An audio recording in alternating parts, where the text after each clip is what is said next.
Hello students, welcome to Physics Wala, welcome to PW Bangla.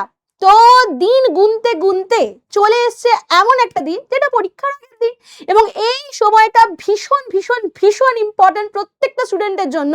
আর তার থেকেও বেশি ইম্পর্টেন্ট তাদের জন্য যারা ভাবছে যে লাস্ট মিনিটে যদি একটু সাজেশন পেয়ে যায় বা লাস্ট মিনিটে ইম্পর্টেন্ট জায়গাগুলো একটু যদি বলে দেওয়া হয় তাহলে মার্কসটা একটু ভালো পেতে পারি। তো সেই জন্যই এখন আমি ডিসকাশন করব তোমাদের সাথে সেই সমস্ত টপিকগুলো যেগুলো কিন্তু এড়িয়ে গেলে চলবে না।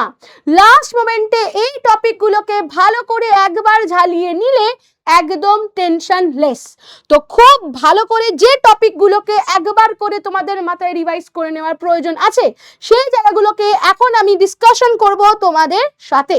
ওকে, সো প্রথমে আমি তোমাদের বলে দিই যে ফার্স্ট চলে আসছে তোমাদের প্রস্তুতি, ফোর্থ সেমিস্টারের যে প্রস্তুতি তার মধ্যে গুরুত্বপূর্ণ টপিক এবং টিপস যেগুলো আমি দেব।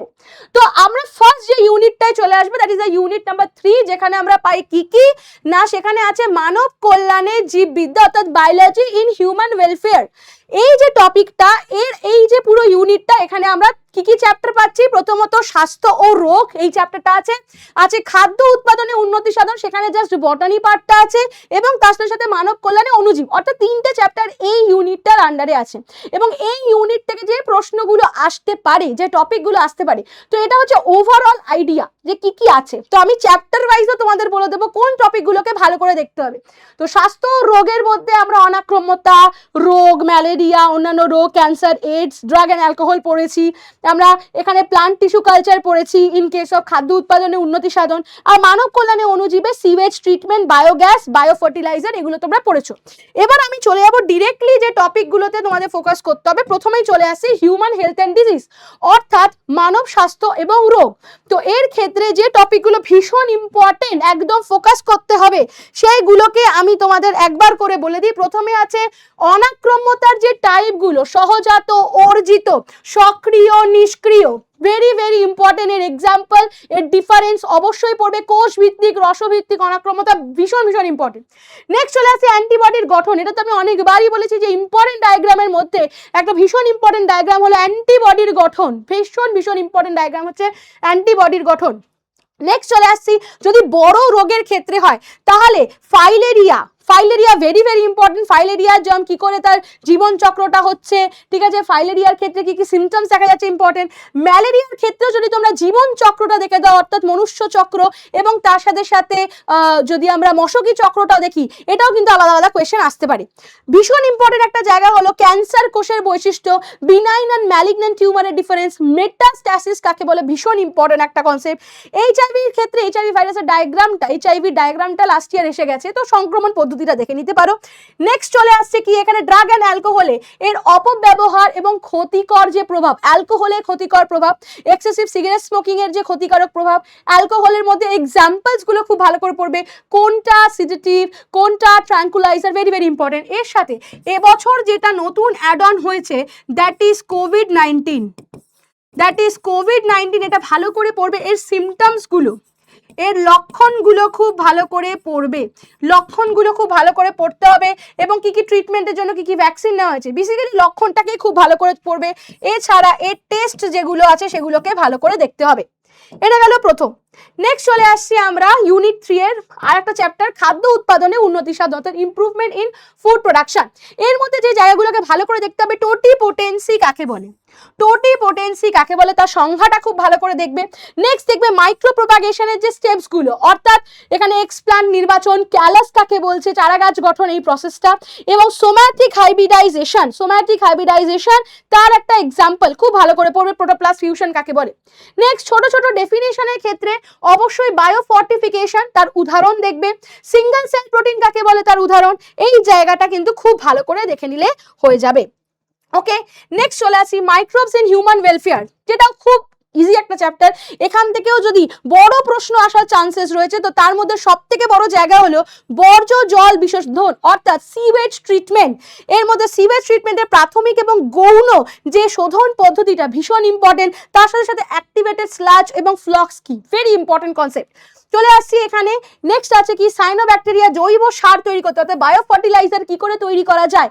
বায়ো ফার্টিলাইজারের ক্ষেত্রে অ্যাজোলা সাইনোব্যাকটেরিয়া মাইকোরাইজার ভূমিকা, অর্থাৎ VAM vascular arbuscular mycorrhiza, very very important. Bio ফার্টিলাইজারের এক্সাম্পলস গুলো কিন্তু অবশ্যই দেখবে। নেক্সট বায়োগ্যাস, বায়োগ্যাস প্ল্যান্টের কি করে তৈরি হয়, এর মধ্যে মিথানোজেনিক ব্যাকটেরিয়ার ভূমিকা কি, এবং কোথায় কে কি তৈরি করছে, অর্থাৎ lactic acid bacteria, antibiotic, penicillin, উৎসেচক উৎপাদন অণুজীবের ব্যবহার, কোন কোন ব্যাকটেরিয়া তৈরি করছে কোন কোন প্রোডাক্ট, ভেরি ভেরি ইম্পর্টেন্ট। তাহলে এটা গেল প্রথম ইউনিটের ইম্পর্টেন্ট টপিকস। নেক্সট আমরা চলে আসছি এর পরবর্তী আর সবথেকে ইম্পর্টেন্ট টপিক, যেখান থেকে 12 মার্কস টোটাল আসবে, অর্থাৎ বায়োটেকনোলজি বলতে পারি তোমাদের সবথেকে ফেভারিট জায়গা।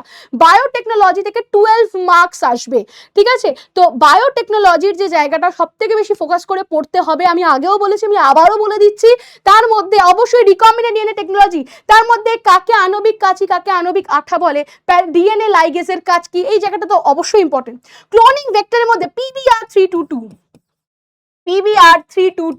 এর ডায়াগ্রামটা ভেরি ইম্পর্টেন্ট। এখান থেকে কম্পিটেন্সি বেসড, কনসেপচুয়াল বেসড বিভিন্ন ধরনের কোয়েশ্চেন আসতে পারে, ব্লু হোয়াইট স্ক্রিনিং দিয়ে আসতে পারে, কনসেপচুয়াল কোয়েশ্চেন এখান থেকে আসবে। এখানে সিলেক্টেবল মার্কারের যে ভূমিকাটা ভেরি ভেরি ইম্পর্টেন্ট, মাথায় ভালো করে রাখবেন। PCR is also very important. PCR এর স্টেপস গুলো খুব ভালো করে মাথায় রাখতে হবে, পরপর কিভাবে PCR হচ্ছে, স্টেপস গুলো, PCR এর স্টেপস কিন্তু খুব ইম্পর্টেন্ট, এবং PCR এর সুবিধা কি। নেক্সট হচ্ছে, এটা ছিল নীতি ও প্রক্রিয়া। প্রয়োগের দিকে যদি আসি তাহলে অবশ্যই ভেরি ইম্পর্টেন্ট ইজ কৃত্রিম ইনসুলিন, হিউমিলিন, ভেরি ভেরি ইম্পর্টেন্ট। হিউমিলিন কি করে ইনসুলিন, কৃত্রিম ইনসুলিন প্রোডাকশন হচ্ছে, সেটা শব্দ ছকের মাধ্যমে দেখা, ভেরি ইম্পর্টেন্ট একটা পার্ট, সেটা অবশ্যই পড়ে রাখবে। এবং জিন থেরাপি কাকে বলে, কোন রোগ হয়েছিল, কি করে ট্রিটমেন্ট হয়েছিল। নেক্সট চলে আসি বিটি কটন কি, গোল্ডেন রাইসের ব্যাপারে তো অলরেডি জানো, ভিটামিন এ ডেফিসিয়েন্সি, বিটি কটন কি, ওকে। নেক্সট একটা ভীষণ ইম্পর্টেন্ট জায়গা হলো বায়োপাইরেসি, বায়োসেফটি, এগুলোর ডেফিনেশন খুব ভালো করে পড়বে। বায়োপাইরেসি, বায়োসেফটি এবং RNAi, সেটা ছোট্ট 1 মার্ক কি 2 মার্কের ডেফিনেশন হিসেবে অবশ্যই পড়ে রাখবে। এর সাথে সাথে আর একটা জায়গা খুব ভালো করে যেটা দেখবে, যেটা নতুন নতুন একটা জায়গা, সেটা অ্যাড অন হয়েছে এবার, সেই জায়গাটা কি, সেই জায়গাটা হলো নকআউট মাইস আর stem cell therapy. Knockout mice, last year knockout mice থেকে যদিও কোয়েশ্চেন এসেছিল, স্টেম সেল থেরাপি একবার দেখে নিলেই হবে। নেক্সট চলে আসছে কি, তাহলে আমি এখানে জাস্ট অ্যাড অন করে দিই এখানে, এই যে আমরা বায়োটেকনোলজি দেখতে পাচ্ছি, PCR important, recombinant DNA technology বলেছি, ইনসুলিন উৎপাদন বলেছি, বায়োপাইরেসি, এর মধ্যে এলিসা, আচ্ছা স্টেম সেল আর নকআউট মাইস, এটা ভালো করে দেখবে, ওকে হয়ে গেল। নেক্সট চলে আসছি কিসে, এর পরের ইউনিট, অর্থাৎ বাস্তুবিদ্যা ও পরিবেশ। এর মধ্যে অনেক কিছু আছে, এখানে অনেকগুলো টপিক আছে। এর মধ্যে জীব ও পরিবেশ আছে, বাস্তুতন্ত্র আছে, পরিবেশগত বিষয় আছে, জীববৈচিত্র্য ও সংরক্ষণ আছে। তো এখানে প্রত্যেকটার মধ্যে জীব ও পরিবেশের মধ্যে অভিযোজন, পপুলেশনে আন্তঃক্রিয়া বৃদ্ধি, শক্তি প্রবাহ, পিরামিড, উৎপাদনশীলতা, পরিপোষক চক্র। নেক্সট চলে আসছে কি, এখানে পরিবেশগত বিষয়ের মধ্যে আন্দোলন, কি কি আন্দোলন হয়েছিল, দূষণ নিয়ন্ত্রণ, জলদূষণ, গ্লোবাল ওয়ার্মিং এবং জৈব বৈচিত্র্য সংরক্ষণ হটস্পট, ক্ষতির কারণ, এই জায়গাগুলো রয়েছে। তো আমি চ্যাপ্টারগুলো ধরে ধরে যদি একবার বলি, প্রথমেই চলে আসি কিসে না, ইকোসিস্টেম বা বাস্তুতন্ত্র। তার মধ্যে ভেরি ইম্পর্টেন্ট হচ্ছে GPP NPP, এখান থেকে ছোট ছোট নিউমেরিক্যাল টাইপ কোয়েশ্চেনও কিন্তু দিতে পারে। GPP NPP, ঠিক আছে, gross primary productivity, net primary productivity কাকে বলে, ডেফিনেশন। নেক্সট ডিকম্পোজিশন, অর্থাৎ ফ্র্যাগমেন্টেশন, লিচিং, ক্যাটাবলিজম, হিউমিফিকেশন কি করে হচ্ছে। নেক্সট শক্তি প্রবাহ, ভেরি ভেরি ইম্পর্টেন্ট। 10% ল, লিন্ডেম্যানস 10% ল, এখান থেকেও কিন্তু যদি নিউমেরিক্যাল দেয় তো দিতে পারে। ভেরি ভেরি ইম্পর্টেন্ট দুটো টপিক, GPP NPP, আর এখানে 10% ল, খুব ভালো করে পড়তে হবে। নেক্সট হচ্ছে পিরামিড, ভেরি ভেরি ইম্পর্টেন্ট হচ্ছে পিরামিড, কোন পিরামিডটা আপরাইট হবে, ঠিক আছে, কোন পিরামিডটা ইনভার্টেড হবে। তো এখানে গ্রেজিং, ডেট্রিটাস এবং পিরামিড, বায়োমাস, জৈব ভরের পিরামিড, শক্তির পিরামিড, কেন শক্তির পিরামিড সর্বদা ঊর্ধ্বমুখী হয়, ভেরি ভেরি ইম্পর্টেন্ট, ঠিক আছে, এই জায়গাগুলো ভালো করে দেখতে হবে, ওকে হয়ে গেল। এবার আমরা চলে আসছি নেক্সট টপিকে। নেক্সট টপিকের মধ্যে চলে আসি জৈব বৈচিত্র্য সংরক্ষণ, বায়োডাইভার্সিটি কনজারভেশন। এখানে বায়োডাইভার্সিটি প্রকারভেদ, alpha beta gamma, very important হচ্ছে ইভিল কোয়াড্রেট, কার কার জন্য বায়োডাইভার্সিটি লস হচ্ছে, তো ধ্বংসের কারণগুলো খুব ইম্পর্টেন্ট, বাসস্থান ধ্বংস, অতি ব্যবহার, বিদেশি প্রজাতির অনুপ্রবেশ, সহবিলুপ্তি, ভেরি ভেরি ইম্পর্টেন্ট হচ্ছে এই পার্টটা, ভেরি ভেরি ইম্পর্টেন্ট হচ্ছে এই পার্টটা। নেক্সট চলে আসছে সংরক্ষণ পদ্ধতি, example of ex situ and in situ conservation, এটার এক্সাম্পলস খুব ভালো করে পড়তে হবে, ঠিক আছে। আর বায়োডাইভার্সিটি হটস্পটস কোথায় কোথায় রয়েছে, বায়োডাইভার্সিটি হটস্পটস কোথায় কোথায় রয়েছে।